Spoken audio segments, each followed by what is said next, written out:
welcome to my new video. Today we will do our leathers, so we'll clean my dressage saddle, and this is what you'll need. So let's start with this. This is neat's foot compound, so it's basically like oil. This is just an all-purpose cleaner and conditioner, and a glycerin type of soap. I also used like an old rag, some Q-tips, and a little sponge that's for the oil. So this is what we'll view today. Alright, let's get into it.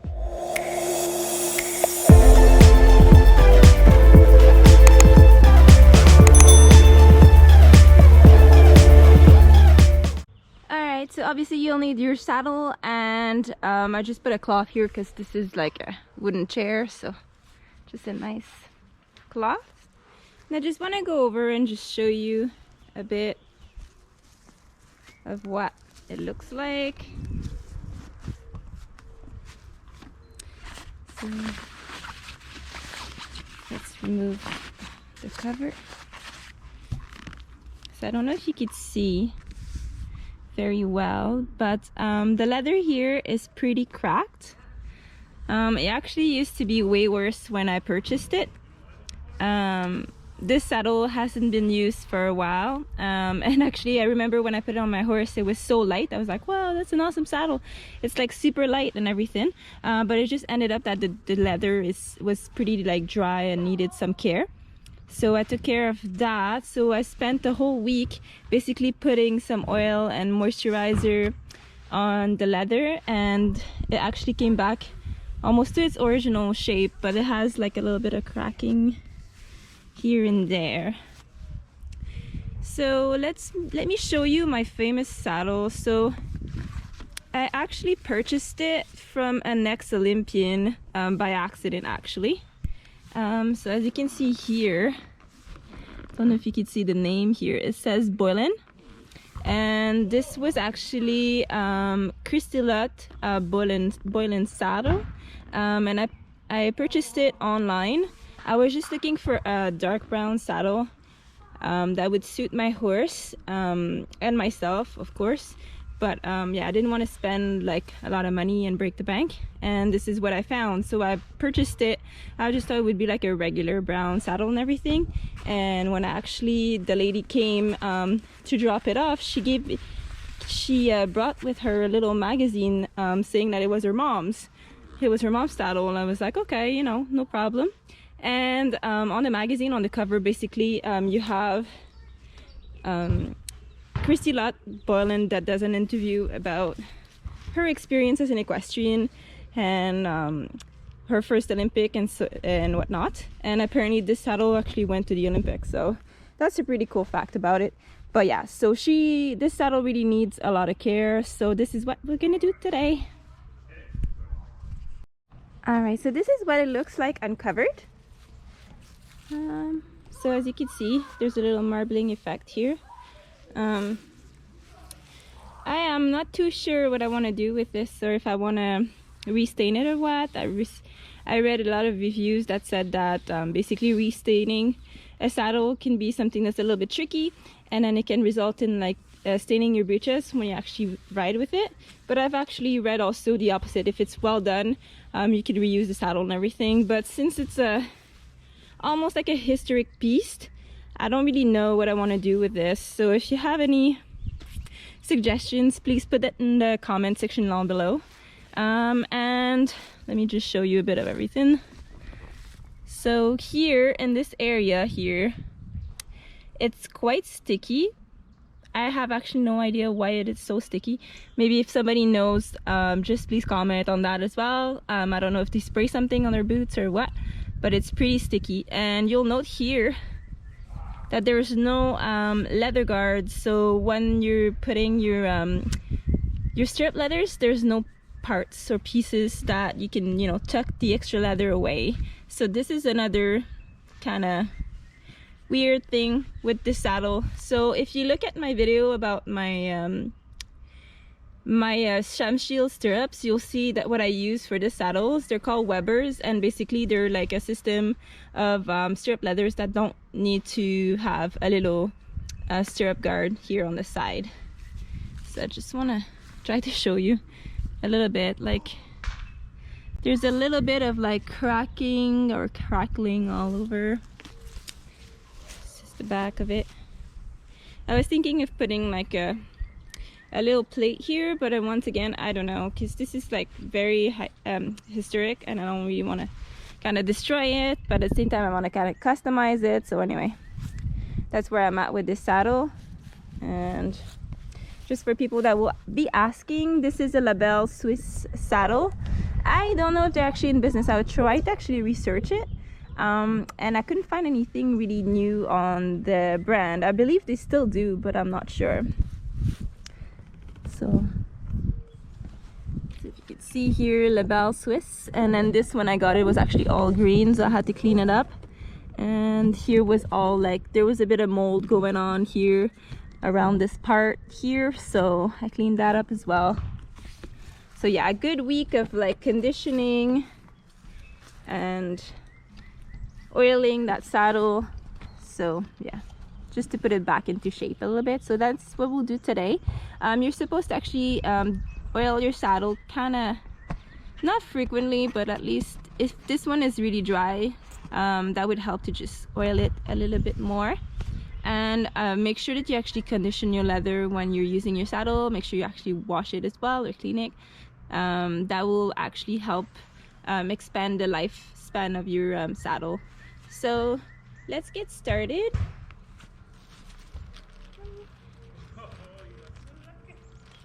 So honestly, this saddle is actually clean, so I won't clean it right away. What I'll do is actually I'll start with the oiling part. So I just take my sponge. There's always a little bit of oil, like I use the same sponge over and over. So I use it only for that too. So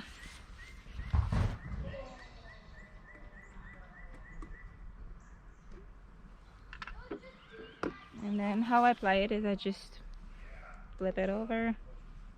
You don't want like too much on your sponge, you just want enough to kind of do the job. And you just go over the whole saddle here.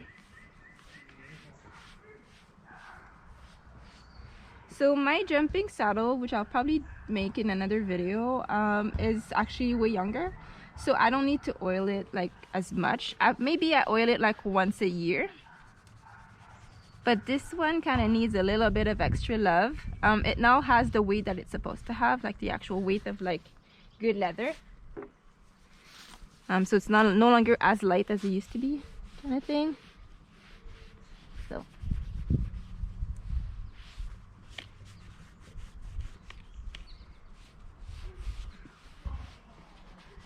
yeah, and the little cracks, you kind of want to spend a little bit of time.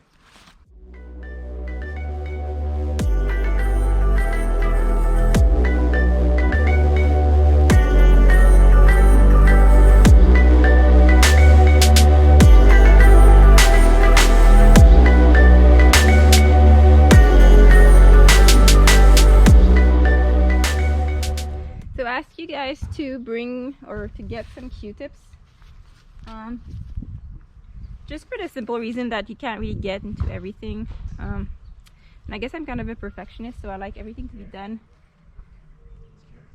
nice and even. So I just dipped my my Q-tip inside the oil there, and I'm just going over some of the extra parts that are a little bit hard to get. So just putting a little bit of oil there. This spot right here is kind of hard to get with a sponge. All right.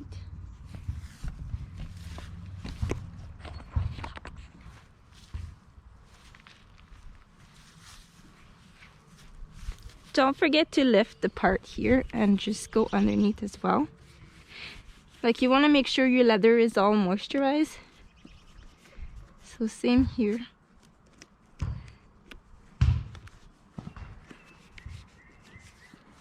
And I go as deep as I can in here.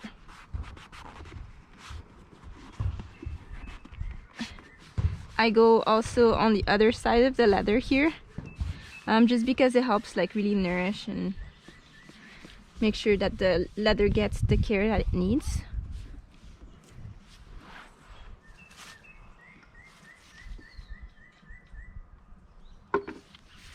and I'll use a Q-tip once again just to go here in this part. I moisturize that part as well. Like I said, this part used to be like moldy and stuff. So what I had to do is basically, when you have a moldy saddle, what you have to do is basically make a mix of like vinegar and dish soap and just soak the area to make sure to like kill the fungus that's growing on your leather. So you let it basically like scrub it with like whatever you can. So in that area I used a Q-tip, and I used quite a bunch of them just to make sure that it's all clear. And once that is done, you can basically just moisturize it. So going around the details and the logo here, perfect. So now what I'll do is I'll just turn it around.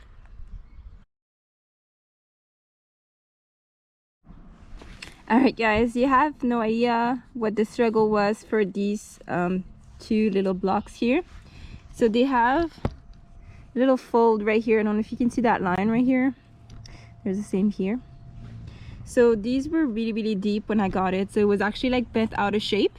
And just the moisturizing action of the oil actually brought it back together. This one still has like a little bit of a bump. I don't know if you can see it right here. But other than that, it's pretty good.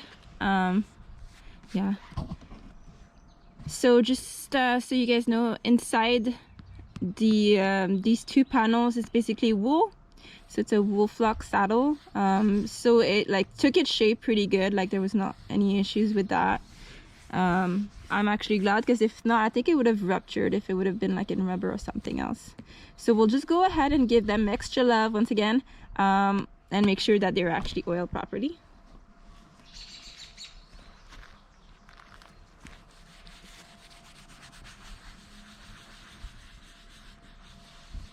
So yeah, scrub this part, the harder part here, a little bit more.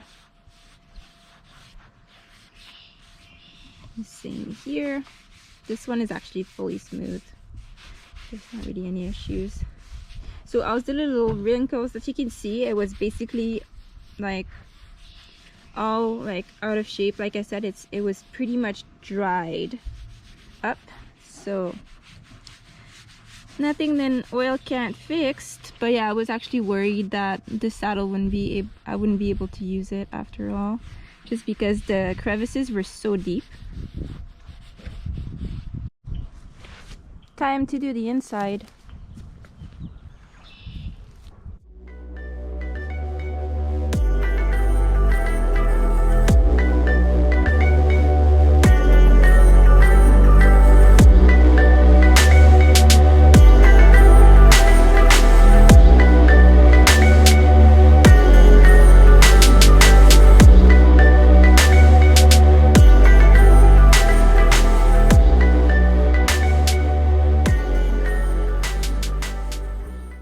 So the other thing that's strange about this saddle, it's a monoflap saddle, and it has kind of a little pockets here where the billets are. So it's in leather on both sides, and I will oil the inside of that part as well as the inside of the other, just to keep it supple and nice. Same for this one here, so if you can see the little pocket. And these billets are actually like on a string here, so like that you can change them really easily. I just want to show you the little crevices on the inside. So all of these were like really dried up, so I had to take like Q-tips and go in every single one of these cracks and give it oil, hoping that it wouldn't break. And that's what I did earlier, like basically on my first week of owning it. I just want to mention as well that you have to be careful that you can see like the wool here. So you don't want to oil the wool, you just want to make sure it's just the leather you're actually oiling. Alright, so the perfectionist in me, basically I will go over with the Q-tips on some of the cracks and crevices to make sure that they get enough oil. So just the deeper ones, so like these ones that I've mentioned earlier. Here, like I'll put a lot of oil on these ones. because that's the only hard spot that's left. Basically, it's right here, and then some in here, some in here. Yeah, one side of the saddle was actually better than the other. One was like way dry. Perfect. Alright, so time to let it rest and dry up. And then I will actually just clean it with my glycerin soap, and that should be good. This product here, it's actually like a conditioner or whatever, and that really helped me at the beginning too. It helps to kill like the mold as well, and basically it acts like just a balsam type of thing for the saddle, but it just enhances the color of the leather, so it works pretty good.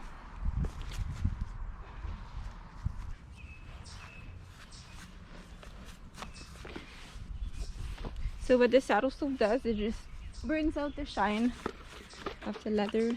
So I spray it on my cloth, and then just go over.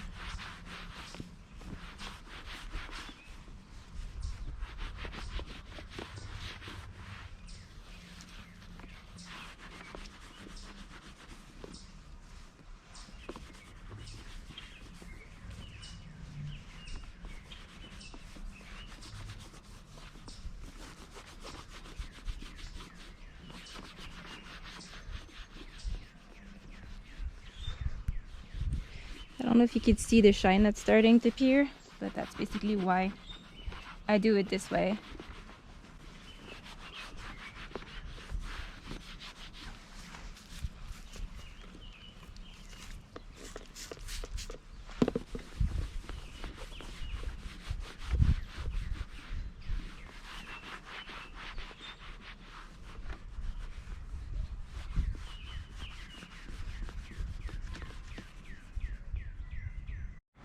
So let's do a last overview of the saddle.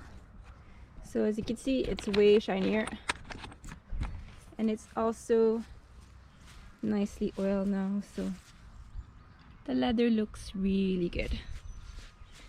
Like I said, my little freckled seat, it's a bit more, it's a bit darker, as you can tell, and it looks overall much better. Almost looks like brand new, honestly. Look at this shine on there. Pretty nice. And yeah, so just it's over.